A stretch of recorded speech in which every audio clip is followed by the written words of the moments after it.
If you invested $100,000 at the very top of the market in March of 2000, you'd have waited 15 years just to break even. Not to profit. Just to get your money back. And that's the good news. Because millions of investors never got their money back at all. Some of the biggest names in the world, companies everyone owned, never returned to their highs. Not in 5 years. Not in 20. Ever. Here's what makes this the most important market story you'll ever hear. The crash of 2000 wasn't random. The people who got destroyed all made the same mistake. And the people who survived all followed the same rule. By the end of this, you'll know which one you'd have been. The Nasdaq hit 5,048 points on March 10, 2000. Then it fell. And fell. By October of 2002, it had lost 78% of its value. 78%. Think about that. If you had $1 million, you now had 220,000. But here's the part nobody talks about. The recovery didn't come the next year. Or the year after. The Nasdaq didn't climb back to 5,048 until April of 2015. 15 years of your life. Your 30's gone. Your kids growing up. And your money, just sitting there, underwater, waiting. That's what buying at the top actually costs. Not just money. Time you never get back. Now here's where it gets brutal. The index recovered eventually. But the individual stocks? Many never did. Take Cisco. In March of 2000, Cisco was the most valuable company on earth, worth over $550 billion. Everyone owned it. It was the internet, in stock form. Its shares hit roughly $80. Today? More than 2 decades later? Cisco has still never returned to that price. If you bought Cisco at the peak, you are still down.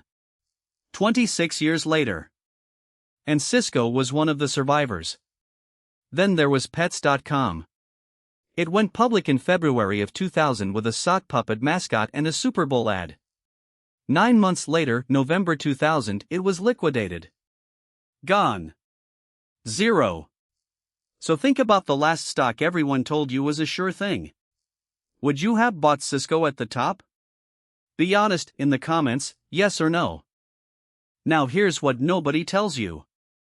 And this is the part that changes how you should invest forever. The dot-com crash wasn't caused by bad companies. It was caused by great companies at insane prices. Look at Amazon. Amazon was a real business. A world-changing business. And its stock still fell from around $107 in 1999 to about $6 by 2001. A 94% collapse. The business was fine. The price was the problem. People weren't buying companies. They were buying a story, at any price, because they were afraid of missing out. And that is the trap. Because a wonderful company bought at a foolish price is still a foolish investment. This is exactly what Benjamin Graham meant. In the short run, the market is a voting machine, a popularity contest.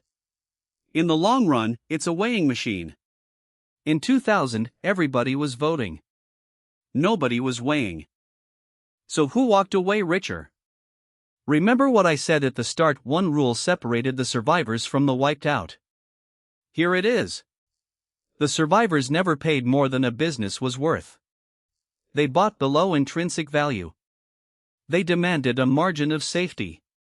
While everyone chased Pets.com and Webvan, the disciplined investors were doing something boring. They bought profitable businesses at reasonable prices.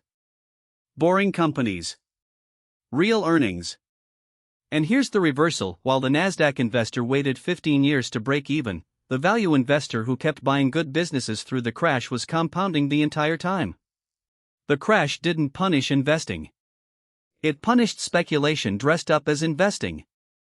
Those are two completely different things. And most people never learn the difference until it costs them everything. Remember the 15 years I mentioned at the start? That entire lost decade came down to one decision: the price you're willing to pay. The market will always offer you exciting stories. Your job isn't to find the exciting story. It's to refuse to overpay for it.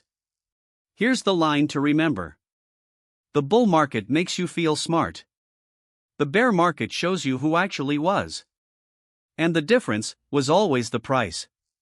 This is educational content, not financial advice. Always do your own research, because past performance never guarantees the future.